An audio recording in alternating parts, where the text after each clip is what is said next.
अत्यंत दुखद खबर फिर से आई बॉलीवुड से।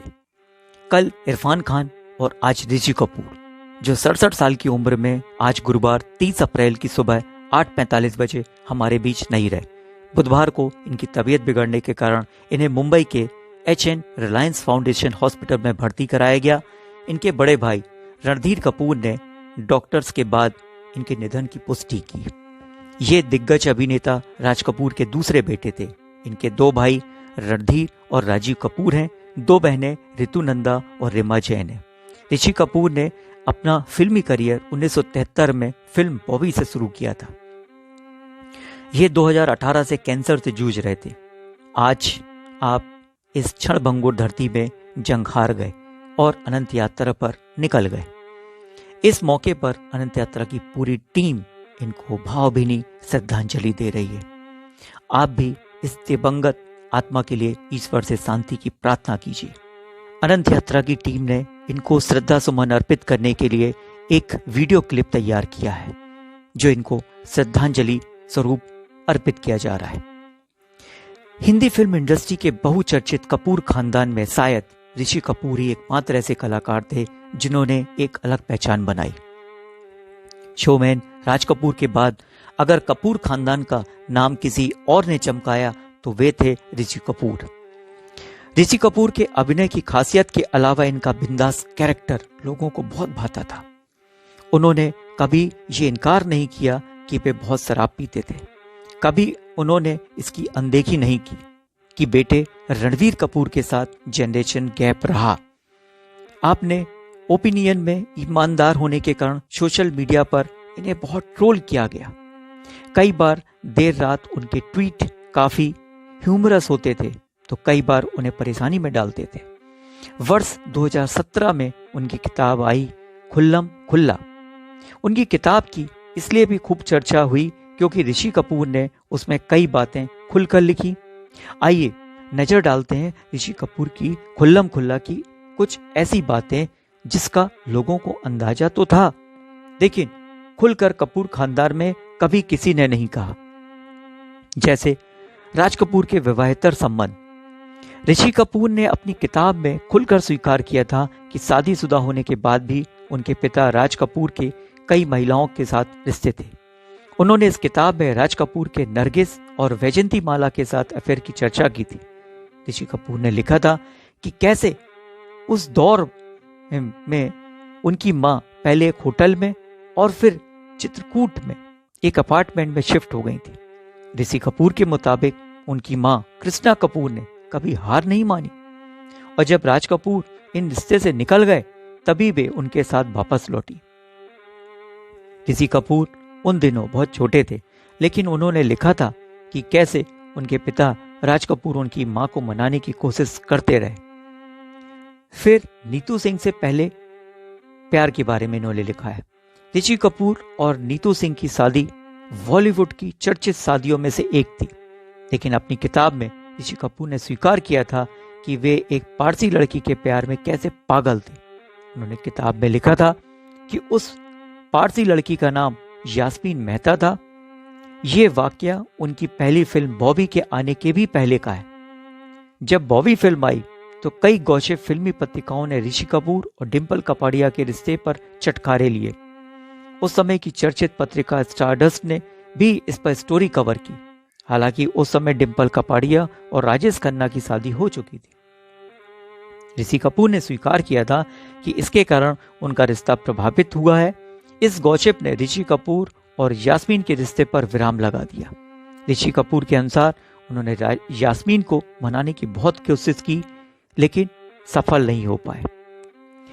फिर राजेश खन्ना कैसे हुए इनसे नाराज। यास्मीन मेहता और डिम्पल कपाड़िया से जुड़ा एक और वाकया ऋषि कपूर ने अपनी किताब में शेयर किया था। वो बताते हैं कि जब वे यास्मीन को डेट कर रहे थे तो यास्मीन ने उन्हें एक रिंग भेंट की। बॉबी की शूटिंग के दौरान डिम्पल ने वो रिंग अपने हाथ में पहन ली और फिर उसे अपने पास रख भी लिया। जब राजेश खन्ना ने डिम्पल कपाड़िया प्रपोज किया तो उन्होंने डिम्पल की उंगली में वो रिंग देखी और उसे जूहू के अपने घर के पास समंदर में फेंक दिया। इसी क्रम में ऋषि कपूर ने भी स्पष्ट किया कि वे कभी डिम्पल के प्यार में नहीं पड़े थे और ना ही कभी उनके प्रति आकर्षित हुए थे। फिर इन्होंने लिखा है कि अमिताभ ने कभी नहीं दिया क्रेडिट। अमिताभ बच्चन के साथ कपूर खानदान के रिश्ते थे, एक और रिश्ता तो होते होते रह गया, लेकिन ऋषि कपूर ने अमिताभ के बारे में अपनी खुलकर राय रख दी। अपनी किताब में उन्होंने लिखा था कि कैसे मल्टी स्टारर एक्शन फिल्मों में काम करना सेकंड लीड के लिए मुश्किल होता था। उन दिनों एक्शन फिल्में मल्टी स्टारर होती थी, उसमें कई कलाकार काम करते थे। होता यह था कि फिल्मों के सफल होने पर लीड स्टार क्रेडिट ले जाता था। ऋषि कपूर ने लिखा था कि समस्या सिर्फ उनके साथ नहीं थी, बल्कि शशि कपूर, विनोद खन्ना, शत्रुघ्न सिन्हा ये सब भी इस समस्या से दो चार हो रहे थे। ऋषि कपूर ने लिखा था, हालांकि हम छोटे स्टार थे लेकिन कलाकार कम नहीं थे, लेकिन फिर भी अमिताभ बच्चन ने कभी यह स्वीकार नहीं किया, ना किसी इंटरव्यू में और ना ही किसी किताब में। अमिताभ बच्चन ने अपने साथ काम करने वाले कलाकारों को पर्याप्त क्रेडिट कभी नहीं दिया। फिर उन्होंने एक वाक्य लिखा है जब वो नीतू पर भड़क गए। ऋषि कपूर ने स्टारडम का दौर देखा तो नाकामी का भी दौर देखा। बॉबी बम्पर हिट हुई तो ऋषि कपूर स्टार हो गए। फिर उनके पास कई फिल्में आई।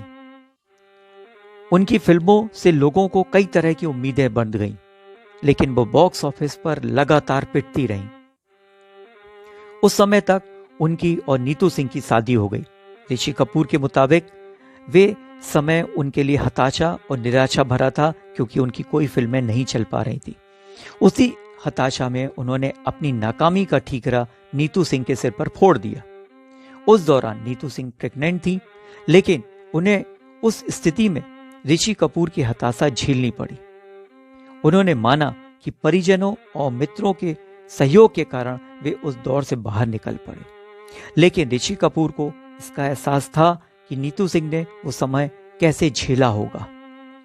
फिर एक और वाक्य है जब उन्होंने पुरस्कार खरीद लिया। इसको भी उन्होंने अपनी पुस्तक में लिख दिया बेवाक ढंग से। ऋषि कपूर ने अपने और अमिताभ बच्चन के रिश्ते के बारे में लिखा है कि बॉबी के सेट पर बहुत ही बेस्ट एक्टर का पुरस्कार उनको मिल गया, जबकि अमिताभ को मिलना चाहिए था किसी के लिए, लेकिन अमिताभ बच्चन को वो बेस्ट एक्टर का अवार्ड नहीं मिल सका। ऋषि कपूर के अनुसार अमिताभ बच्चन ने उम्मीद लगा रखी थी कि उन्हें जंजीर के लिए बेस्ट एक्टर का अवार्ड मिलेगा, लेकिन यह अवार्ड ऋषि कपूर को बॉबी के लिए मिल गया। ऋषि कपूर ने लिखा था, मैं ये बताते हुए शर्मिंदा हूं कि मैंने वो अवार्ड खरीदा था। एक पीआर ने उनसे कहा, सर 30,000 रुपए दे दीजिए, मैं ये अवार्ड आपको दिलवा दूंगा। ऋषि कपूर ने अपनी किताब में इसको बेबाक ढंग से स्वीकार किया कि उन्होंने बिना सोचे समझे पैसे दे दिए और वो अवार्ड अपने नाम कर लिया। फिर इन्होंने पुस्तक में एक जगह लिखा है जावेद अख्तर को उन्होंने कैसे ताना दिया। ऋषि कपूर कभी सलीम जावेद की जोड़ी से प्रभावित नहीं दिखे। उन्होंने अपनी किताब में लिखा है कि कैसे वे और उनके मित्र ईमान धर्म के पिट जाने के बाद जावेद अख्तर को चढ़ाने उनके अपार्टमेंट तक चले गए। जावेद अख्तर ने भी उनसे कह दिया कि अगला प्रोजेक्ट बॉबी से भी ज्यादा हिट होगा। हालांकि बाद में सलीम जावेद की जोड़ी के साथ कई फिल्मों में काम किया, लेकिन उनमें से कोई यादगार फिल्म नहीं थी। ऋषि कपूर ने अपनी किताब में लिखा है कि जावेद अख्तर को उस टीवी इंटरव्यू के लिए कभी माफ नहीं कर पाएंगे जिसमें उन्होंने कहा था कि गीतकार शैलेंद्र की असमय मौत के लिए राज कपूर जिम्मेदार थे। फिर इन्होंने रणबीर कपूर के साथ जो रिश्ते हैं उसके बारे में भी लिखा। ऋषि कपूर ने अपनी किताब में स्वीकार किया था कि रणबीर उनके साथ कम ही खुले मिले हैं। रणबीर की ज्यादा बात उनकी मां से होती थी। ऋषि कपूर के मुताबिक उन्होंने कभी भी रणबीर के करियर में दखल नहीं दिया। हालांकि उन्हें उनकी शुरुआती फिल्मों को लेकर अवश्य आपत्ति थी, लेकिन ऋषि कपूर मानते थे कि फिल्म बर्फी से रणबीर का काम निखरा है। रणबीर से अपनी बाइंडिंग के बारे में ऋषि कपूर ने लिखा था, मैं नहीं जानता कि आगे क्या होगा, मैं नहीं जानता कि मेरे बच्चे क्या करेंगे, मैं यह भी नहीं जानता कि मेरे और डब्बू के बच्चे भविष्य में हम लोगों के साथ क्या व्यवहार करेंगे। वे आर के बैनर को जिंदा रखेंगे, उनकी लेगेसी को कैसे आगे ले जाएंगे। मित्रों, आज का वीडियो इन्हीं को समर्पित है। शेयर कीजिए, लाइक कीजिए और अनंत यात्रा चैनल को सब्सक्राइब जरूर कीजिए। धन्यवाद।